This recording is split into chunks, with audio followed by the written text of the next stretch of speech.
সুতিকা মন্দিরে আর মনে আয় রে সুতিকা মন্দিরে। কি গো কি হয়েছে? এত করে ডাকছো কেন? কি হয়েছে তোমার? মা দশমতী বলছে, মহারাজ একটু তাড়াতাড়ি এসো, তাড়াতাড়ি এসো না, আমি পুত্র সন্তানকে জন্ম দিয়েছি, একবার তুমি দেখে যাও আমার পুত্রকে, তাড়াতাড়ি এসো সুতিকা মন্দিরে। সুতিকা মন্দির কাকে বলে? এখনকার দিনে সেটা নেই, আর আগেকার দিনে দেখা যেত যাকে আতুর ঘর বলা হতো। এখন তো সব ডাক্তার হসপিটালে সব জন্ম নিচ্ছে, এখন আতুর ঘরে আর কেউ থাকছে না, সব ডাক্তার। যার জন্যে তো বাবা 50 থেকে শুরু হয়েছে, তো 50, 60, 70 এর ভিতরে বেশিরভাগ মানুষ চলে যাচ্ছে। দেখুন আর কি হবে আমাদের? আজকের দিনটা চলে গেলে আপনি ভাববেন আগামী দিনটা ভালো পাবো, আগামী দিনটা আরো খারাপ আসবে। সম্মুখে যত দিন আসছে তত খারাপের দিন আসছে আমাদের। মানব জীবনের ভয়ঙ্কর দিন আসছে সম্মুখে, ধরলে না কেন? ভয়ঙ্কর দিন, হ্যাঁ সম্মুখে আসছে। তবে এখনো বহু দেরি, এখনো কলিকে 4 ভাগে ভাগ করা হয়েছে, কলির 3 ভাগ চলে গেছে, আর এই শেষ ভাগ চলছে। আর এই শেষ ভাগেই বাবা একটা কিছু হবে, কেননা জগতের মানুষ এত শৃঙ্খল হয়ে গেছে, নিজেরা ধ্বংস গেলে এমনি হবে গো, নিজেদের দোষে নিজেরাই হবে ধ্বংস, এর জন্য কেউ দায়ী হবে না। হরে কৃষ্ণ, জয় নিতাই গৌর হরি। হ্যাঁ, তাই নন্দ মহারাজ বলতে, কি হয়েছে গো, কি হয়েছে? তুমি একবার তাড়াতাড়ি এসে দেখে যাও না আমাদের, আমি পুত্র সন্তান জন্ম দিয়েছি, যে পুত্রকে একবার দর্শন করে যাও। নন্দ মহারাজে ছুটে আসলেন সুতিকা মন্দিরে। যেই গেছে না নন্দ মহারাজও পুত্রের বদন দর্শন করে আর নিজে ঠিক থাকতে পারছে না। মা যশোমতীকে বলছে, আপো এ কি আমাদের পুত্র নাকি? আমি তো বিশ্বাস করতে পারছি না। যশোমতী নন্দ মহারাজকে ডাকলেন। এবার নন্দ মহারাজ কাদের ডাকছেন গো? ওর ভাইদের ডাকছেন। নন্দ মহারাজের আরো ভাইরা ছিল, তো ভাইদের তখন ডাকছে ওর পুত্রকে দর্শন করানোর জন্য, মানে আনন্দ মতো এত রূপ নিয়ে এসেছেন আমার পুত্র। হ্যাঁ, ও গো সানন্দ উমানন্দ মহানন্দ বলি, সানন্দ উমানন্দ মহানন্দ বলি। নন্দ মহারাজ ডাকে আনন্দেতে ভরি, নন্দ মহারাজ ডাকে আনন্দেতে ভরে। নন্দ মহারাজ ডাকে আছি আনন্দেতে ভরি, তার মানে আনন্দে মাতলা হয়ে ভাইদের ডাকছে সানন্দ উমানন্দ মহানন্দ। এইবার ভাইরা সবাই আগে আগে আসছে, সবাই আসছেন একে একে আসছেন আর পুত্রকে দেখতে যাচ্ছেন। যেই দেখতে যাচ্ছে আর ফিরে আসতে পারছে না। বৈষ্ণব পদাবলিতে বলছে, ও গো যে যাই দেখিতে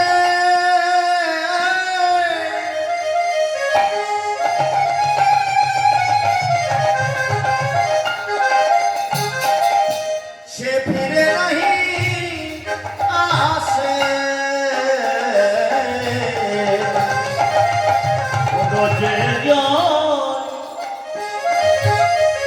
যে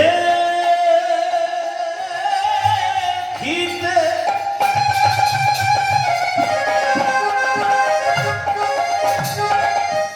সে ফিরে নাহি আসে।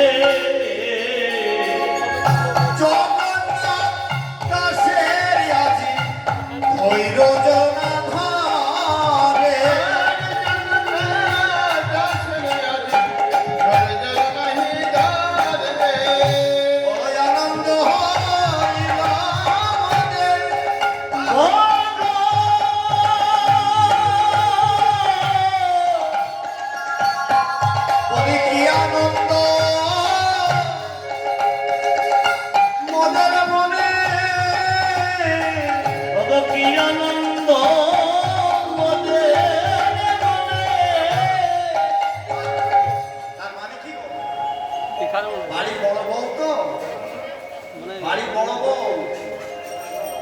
যশোমতী বাড়ি বড় বউ, নন্দই হচ্ছে বড়, পাঁচটা ভাই, তা বাড়ির বড় বউ অনেকদিন সন্তানাদি হয় নাই গো। কেননা সবাই না হলে তো আর আসতে পারছেন না ভগবান, যার জন্য অপেক্ষায় ছিলেন। ততদিন মায়ের গর্ভে সন্তানও আসে নাই, অপেক্ষায় ছিল। তা ভগবানের সময় না হলে আর আসতে পারছেন না। একটা খাতা কলমে হিসাব করার জিনিস বাবা, ওই আমাদেরও একটা হিসাব করা আছে না, সময় না হলে তো যেতে পারবো না। এই জগতে অনেক মানুষ আছে, দেখা গেল অনেকে রোগাক্রান্ত হয়েছে, জ্বালা যন্ত্রণা, সংসারে জ্বালা যন্ত্রণা। অনেকে বলে না আমার মরণটা হলে আমি বাঁচতাম, আমার কেন নিচ্ছে না ঠাকুর? ও কথা তো বললে হবে না মা, সময় না হলে কেউ যাবে না, যেতে পারে না। সে নিজে সুসাইড করুক, অ্যাক্সিডেন্ট করুক, রোগাক্রান্ত হোক, সময় না হলে কেউ যাবে না বাবা। হরে কৃষ্ণ। তা ভগবানের সময় না হলে তো বাবা ধরায় আসতে পারছেন না। অনেকদিন পর, বহুদিন পর যশোমতীর গর্ভের সন্তান, ভাইদের মনেও আনন্দ ধরছে না। হ্যাঁ, তাই যে যাই দেখিতে ফিরে আসিতে না পারে, জগন্নাথ দাসের আজি ধৈর্য না ধরে। মানব রূপে এসেছেন এই আমার ভগবান ধরায়।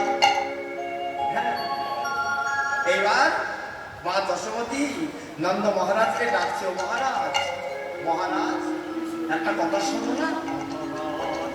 পিতা মাতার সঙ্গে আলাদা একটা কথা হয় তো।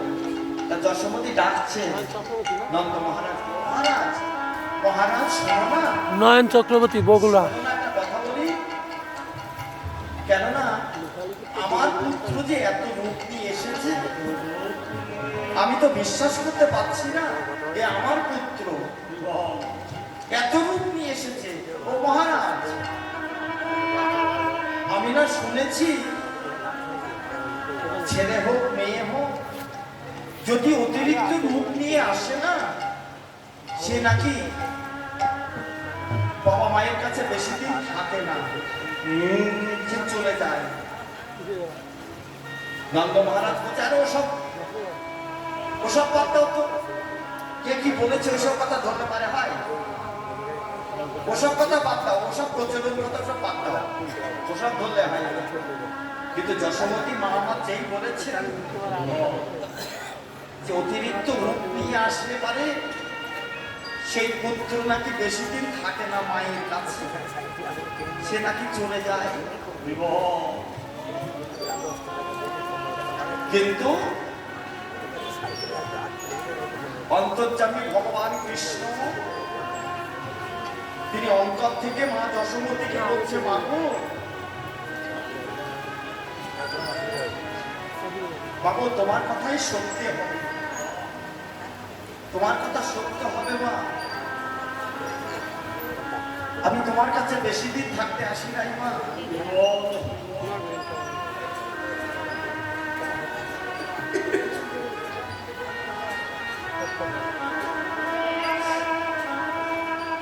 আমি বেশি দিন তোমার কাছে থাকতে আসি না।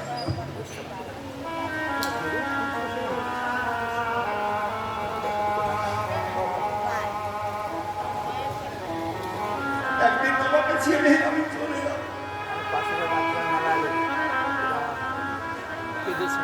এই ব্রজবাসীদের কাঁদিয়ে, তোমাদেরকে কাঁদিয়ে, সবাইকে কাঁদিয়ে রেখে একদিন আমি বৃন্দাবন ছেড়ে চলে যাব। আমি বেশি দিন থাকতে আসি না।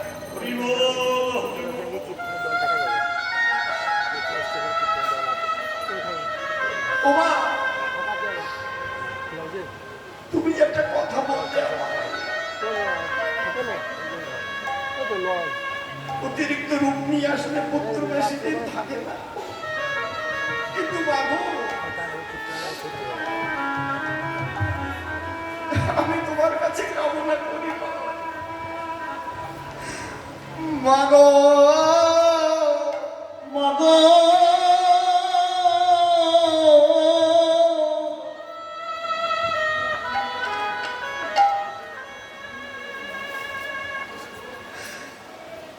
মাগো তোমার বাক্য যেন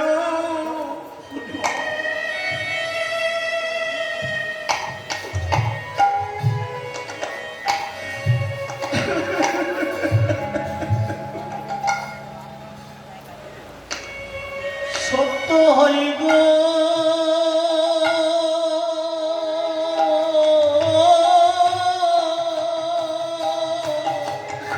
মাগো তোমার বাক্য যেন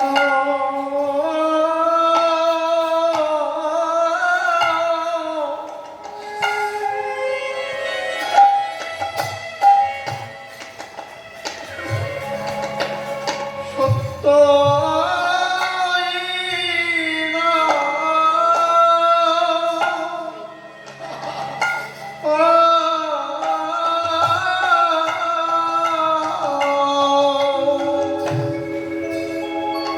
সাদের বৃন্দাবন ছেড়ে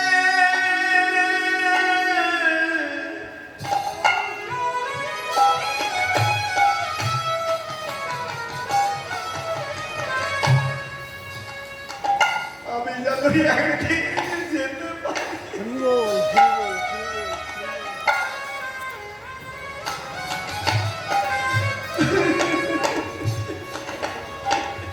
মাগো তোমার বাক্য যেন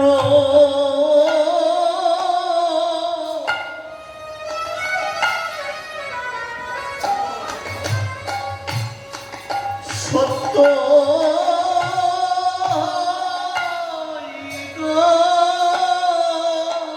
সাদের বৃন্দাবনে ছেড়ে আমি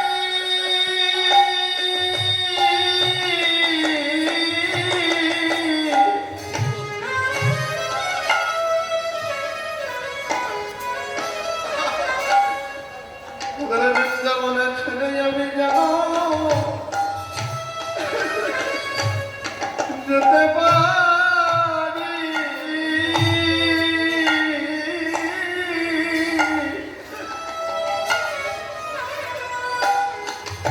তোমার লক্ষ যাব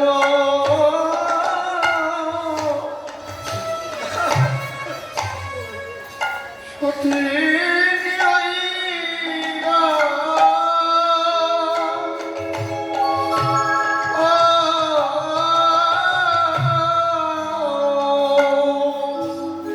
আমার এই সাদের বৃন্দাবন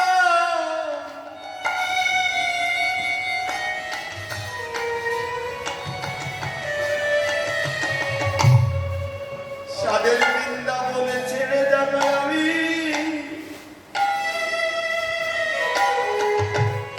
আমি যেতে পারি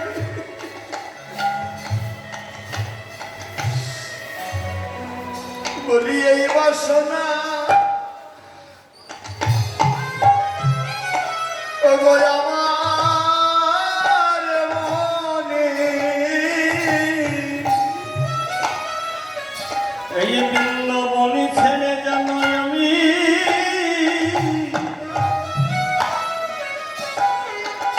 আমি যেতে পারি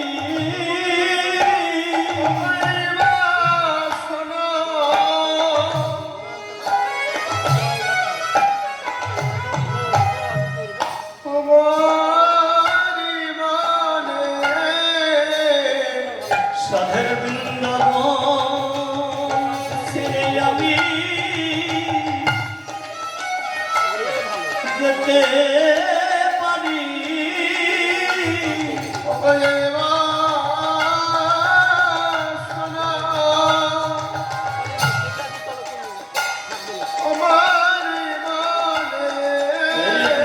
বৃন্দাবন ছেড়ে যেন আমি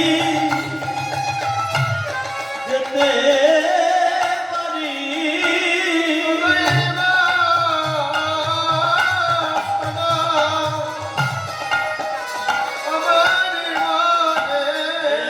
বৃন্দাবন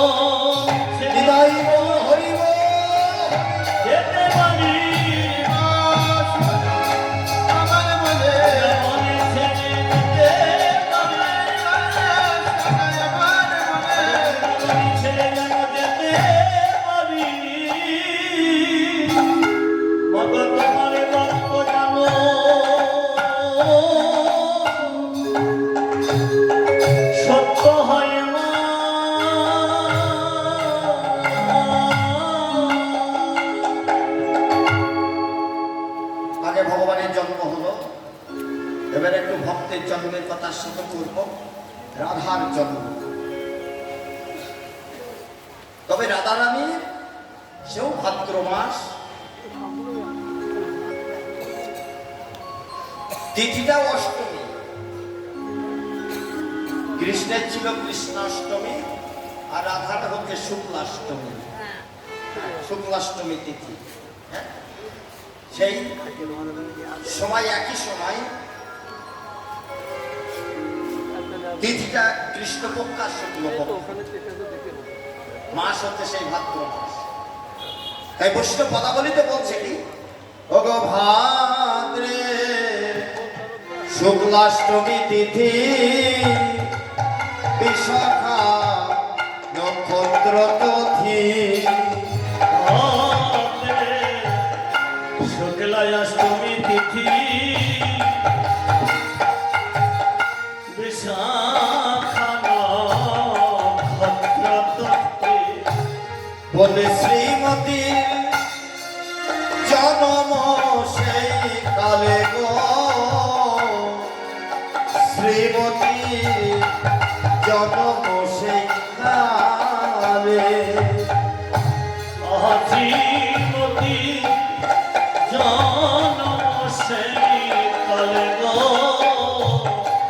শ্রীমতী জনম সেই কালে।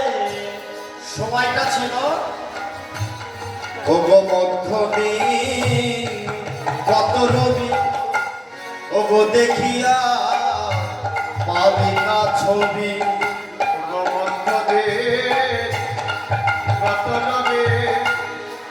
দেখিয়া বালিকার ছবি, ওগো মধ্যদিন কত রবি, আরে দেখিয়া পাবি না ছবি। মধ্যদে গতর দেখে না লেখা ছবি। মন্ত হইলা সাকুলে গো, মন্ত হইলা সাকুলে। গয়নমন্ত হইলা সাকলে গো, উন্মত্ত হইলা সাকলে। জয় রাধে। রাধারানীর জন্মদিন হচ্ছে রবিবার, সময় হচ্ছে মধ্যদিন গত রবি। মধ্যদিন মানে দ্বীপপহর কাল। রাধারানী এসেছিলেন দুপুর বেলা, দ্বীপপহর কাল। বারটা ছিল রবিবার, মাসটা ছিল ভাদ্র মাস, পক্ষটা ছিল শুক্ল পক্ষ, তিথিটা ছিল অষ্টমী। আর ভগবান কৃষ্ণ এসেছিলেন এবারে কৃষ্ণের জন্য। শনিবার তো মহাপ্রভু, ওই ফল বানাবেন তো, তাই ভগবান দিয়ে কৃষ্ণ এসেছিলেন কি বারে? আর আপনি একটু নেবেন তো। রাধারানী রবিবারে, আর ভগবান কৃষ্ণের জন্মদিন কবে? বারটা কি বার? বুধবার। ভগবান কৃষ্ণের জন্মবার হচ্ছে বুধবার, রাধারানী রবিবার, মহাপ্রভু হচ্ছে শনিবার। হ্যাঁ, ধরাই এসেছেন। কিন্তু এই যে রাধারানী যে আসলেন, পিতার নাম ছিল বিশ্বভানু আর মাতার নাম ছিল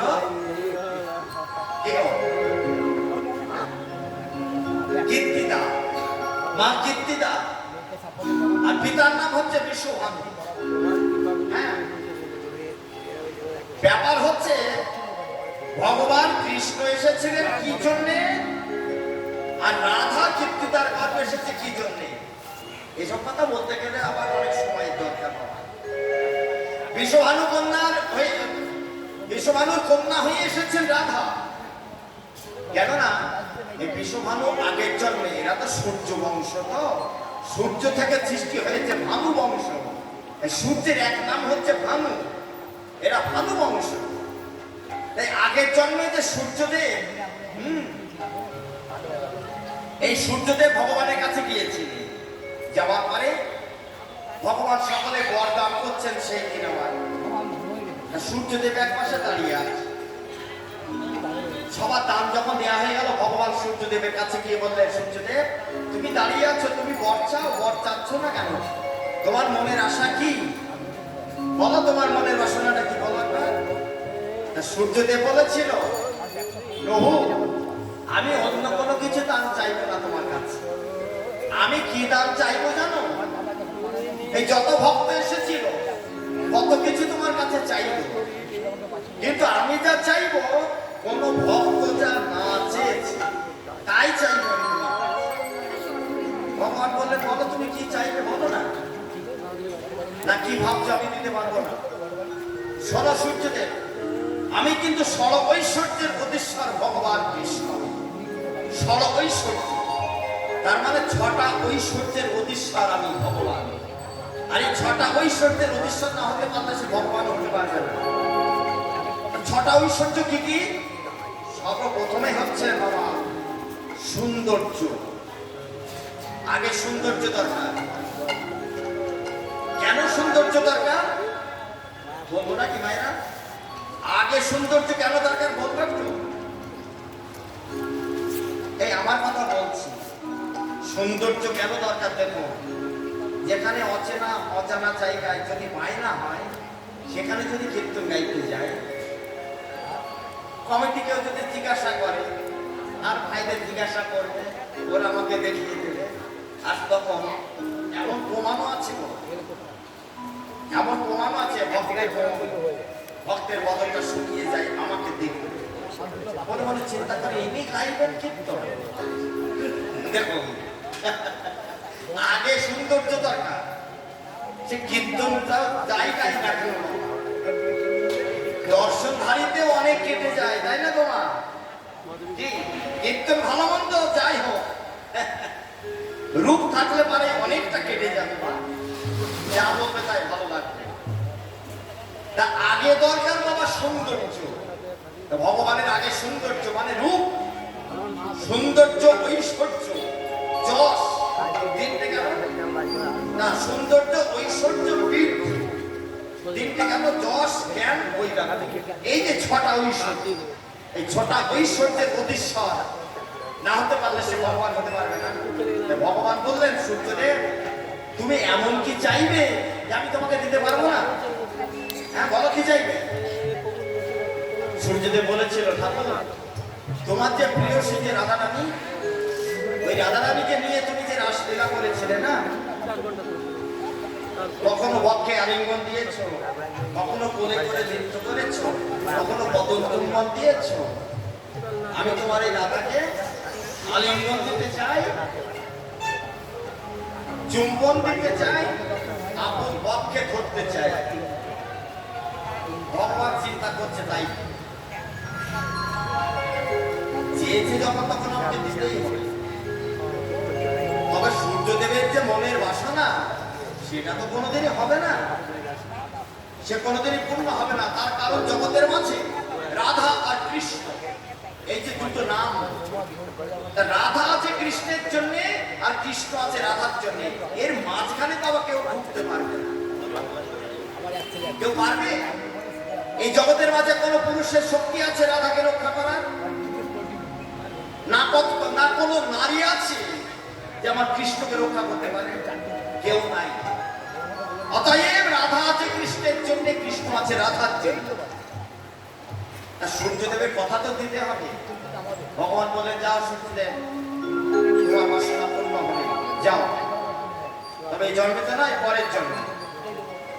পরের জন্মে ওই সূর্যদেব বিশ্বভানু রাজা হয়ে আসলেন। এবার ভগবানের কি করলেন? ওই যে রাধাকে চেয়েছে তো দিতে তো হবে।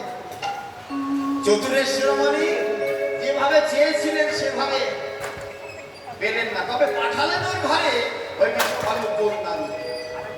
যে কন্যা রূপে পাঠালেন, তখন সূর্যদেব চিন্তা করছে, তুমি খুব চালাক, তুমি খুব চতুর, তুমি। এইবার ভগবান বলছে, না আমি তোমার কথা রেখেছি, তুমি কি কি চেয়েছো বলো। আমার রাধাকে করতে চেয়েছো, তার বদন চুম্বন দিতে চেয়েছো, তার বক্ষে নিয়ে নৃত্য করতে চেয়েছো, ওই তো পাঠিয়েছো তুমি। নাও কন্যা সন্তান। আমরা অনেক সময় কন্যা সন্তানকে বুকে ধরি না, মুখে চুম্বন দিই না, আর কোনো সময় নিয়ে ঢেই ঢেই করে নাচি না। সব বাসনায় পূর্ণ চতুরের শিরোমণি, দেখলে? তাই জয় রাধে। ওগো কন্যার চাঁদ মুখ দেখি, ওগো রাজা হইলে ওগো বড় সুখী। কন্যার চাঁদ বদনে দেখি রাজা হইল মহাখুশি। ওগো কন্যার চাঁদ, ওই কন্যার চাঁদ মুখ দেখি, আমার রাজা হইলে ওগো বড় সুখী। কন্যার চাঁদ বদনে দেখে রাজা হইল মহাসুখী।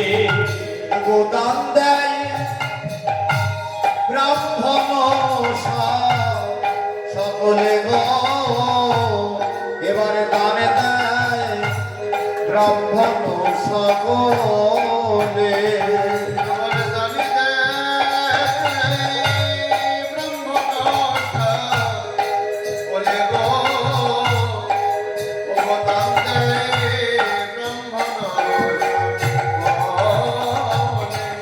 আনন্দ ধরে না, কিন্তু একটা দুঃখের বিষয়। অতি রূপ নিয়ে এসেছেন কন্যা সন্তান, একটা দুঃখের বিষয় কি? অন্ধ হয়ে জন্মেছে। কন্যাটা অন্ধ হয়েছে, সত্য সত্য কি অন্ধ হয়েছে গো? অন্ধ হয়ে জন্মায় নাই, নয়ন দুটো মোদিত করে আছে। কেননা রাধার প্রতিজ্ঞা ছিল যে গোবিন্দ তুমিও যাবে আমিও যাব, কিন্তু বক্ষভূমিতে গিয়ে কারো বদন আমি দর্শন করব। সর্বপ্রথম আমি তোমার বদন দর্শন করে তারপরে এই জগৎকে দেখব। নিতাই গৌর হরি। সকলে জানলে অন্ধ হয়ে জন্মেছে, কিন্তু আসলে অন্ধ হয়ে জন্মায় না।